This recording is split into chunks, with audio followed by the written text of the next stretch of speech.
नमस्कार दोस्तों। 24 नवंबर 1971 अमेरिका में नॉर्थ वेस्ट एयरलाइंस की एक फ़्लाइट टेक ऑफ होती है पोर्टलैंड शहर से। और ये छोटी सी आधे घंटे की फ़्लाइट है जिसे पहुंचना था पास के शहर सियाटल। और इसमें ज़्यादा पैसेंजर भी सवार नहीं थे, सिर्फ 36 पैसेंजर और 6 क्रू मेंबर ही थे। लेकिन ये सारे लोग इस बात से अनजान थे कि इस प्लेन के अंदर उनके बीच एक हाईजैकर भी मौजूद है। डीबी कूपर नाम से दिखने में हाईजैकर बिल्कुल एक नॉर्मल बिजनेसमैन की तरह लगता है। यह शख्स ने पोर्टलैंड से सियाटल का टिकट बुक करवाया। यह शख्स दिखने में एक बिजनेसमैन लग रहा था। इस टाइम पर अमेरिका में ना ही किसी पैसेंजर का सामान चेक किया जाता था और ना ही किसी की आइडेंटिटी वेरिफिकेशन की जाती थी। ये फ़्लाइट का नाम बोइंग 727 था, जिसको अभी पोर्टलैंड से सियाटल जाना था।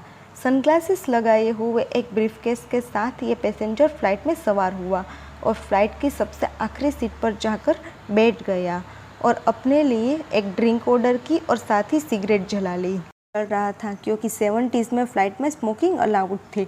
ठीक दोपहर 58 बजे फ़्लाइट टेक ऑफ हो गई। टेक ऑफ होते ही डैन कूपर ने अपने पास बैठी एयर होस्टेस को हंसते हुए एक एनवेलप थमा देता है।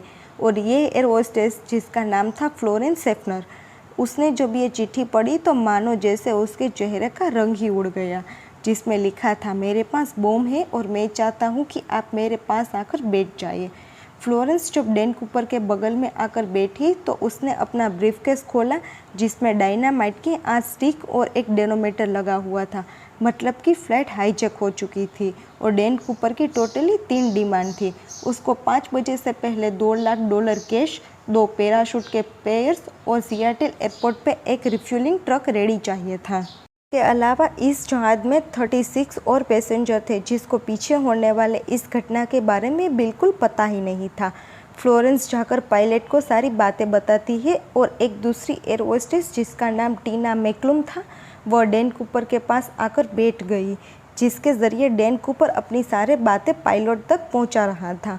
अब लोकल अथॉरिटी और FBI ने फैसला किया कि हाईजैकर की सारी डिमांड पूरी की जाए।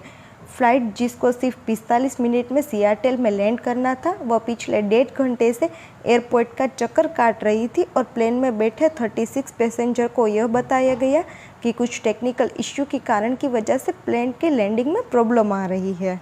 इन सब के बाद सियाटल नेशनल बैंक ने $2 लाख कैश भी इकट्ठा कर लिया था और इन सारे नोट के सीरियल नंबर भी नोट कर लिए थे। और डैन कूपर के शर्त के मुताबिक उसे पैसों से भरा बैग और 2 जोड़ी पैराशूट दे दिया और साथ ही प्लेन को भी रिफ्यूलिंग भी कर दिया था। करवाने के बाद डैन कूपर ने 36 पैसेंजर को और 2 क्रू मेंबर को जाने दिया। बाकी पायलट और 2 क्रू मेंबर को प्लेन में ही रहने को कहा। अब रात हो चुकी थी और प्लेन दोबारा टेक ऑफ करता है, जिसके बाद डैन कूपर ने अपने पास बैठी टीना मैकलम को कुछ खास इंस्ट्रक्शन दी। वो चाहता है कि प्लेन के लैंडिंग गियर खुले रहे और अल्टीट्यूड 10,000 फीट की हो, स्पीड 320 किलोमीटर की और प्लेन को सीधा मेक्सिको सिटी लिया जाए। मेक्सिको जाना पॉसिबल नहीं था, इसीलिए पायलट ने डैन कूपर को रिफ्यूलिंग के लिए 2 ऑप्शन दिए, रेनो और फिनिक्स।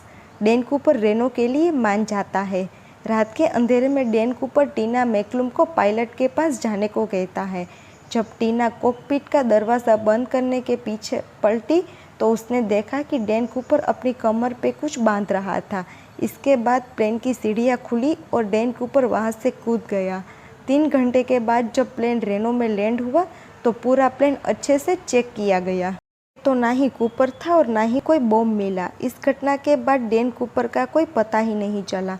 आखिर डैन कूपर कौन था और पूरे अमेरिका को चकमा देकर वह कहाँ चला गया। प्लेन की सीढ़ियाँ खुले होने की वजह से ये तो पक्का था कि कूपर ने सियाटल के बीच में ही कहीं छलांग लगाई थी। FBI ने प्लेन में से सारे सबूतों को इकट्ठा कर लिया, जिसमें कूपर की एक टाई, 8 सिगरेट बट्स और 2 में से एक पैराशूट मिला। यहाँ तक कि किसी के पास उसकी कोई फ़ोटो भी नहीं थी। डैन कूपर को ढूंढने के लिए सबसे पहले ये पता लगाना ज़रूरी था कि उसने किस जगह पर फ़्लाइट से जंप लगाया था। और फ्लाइट रिकॉर्डर से ये पता चला कि 8:10 पर प्लेन के लैंडिंग गियर खुले थे। और इन सभी इंफॉर्मेशन को ध्यान में रख के डैन कूपर के लोकेशन का अंदाज़ा लगाया और एक सर्च एरिया बनाया गया। और ये सर्च एरिया 45 किलोमीटर में फैला था और ये एरिया घने जंगलों और पहाड़ों से घिरा हुआ है। सर्च टीम ने इस पूरे एरिया के चप्पे चप्पे को छान मारा, लेकिन कूपर या उससे जुड़ी कोई भी चीज़ नहीं मिली। इस एरिया में इतनी ज़्यादा ठंड थी कि सभी को यही लगा कि डैन कूपर मारा गया होगा। यहाँ तक कि अमेरिका के इतिहास में पहली बार FBI ने पब्लिक हेल्प लेनी शुरू की। डैन कूपर के स्केच और $2 लाख के सीरियल नंबर न्यूज़पेपर में प्रिंट कर दिए। FBI को पता था कि अगर कूपर जिंदा होगा तो पैसों का खर्च कहीं ना कहीं तो ज़रूर करेगा, लेकिन उस सीरियल नंबर के नोट सामने आए ही नहीं। ठीक 9 साल बाद कोलंबिया के रिवर के किनारे एक बीच जिसे टीना बार के नाम से जाना जाता है, यहाँ एक बच्चे खेलते हुए मिट्टी में नोटों की 3 गड्डियाँ मिलती है। $100 थे। बच्चे के पेरेंट्स इसे लेकर FBI के पास गए और ये नोट सीरियल नंबर से मैच हो गए जो डैन कूपर को दिए गए थे।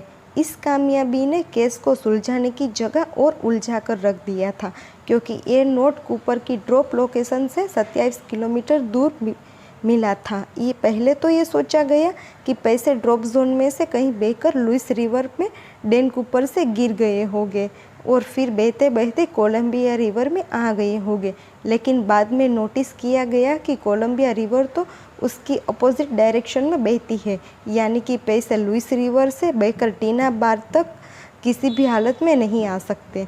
FBI के लिए ये केस सुलझने की जगह और उलझा कर रख दिया। इस केस के लिए कूपर जैसे दिखने वाले कई लोग से पूछताछ की, लेकिन इसमें भी FBI को कोई कामयाबी नहीं मिली। तो ये भी कहती है कि कूपर एक ट्रेंड मिलिट्री कमांडो था, क्योंकि जो पैराशूट वो अपने साथ लेकर गया था वो एक मिलिट्री पैराशूट था जिसे ऑपरेट करना बहुत ज़्यादा मुश्किल था।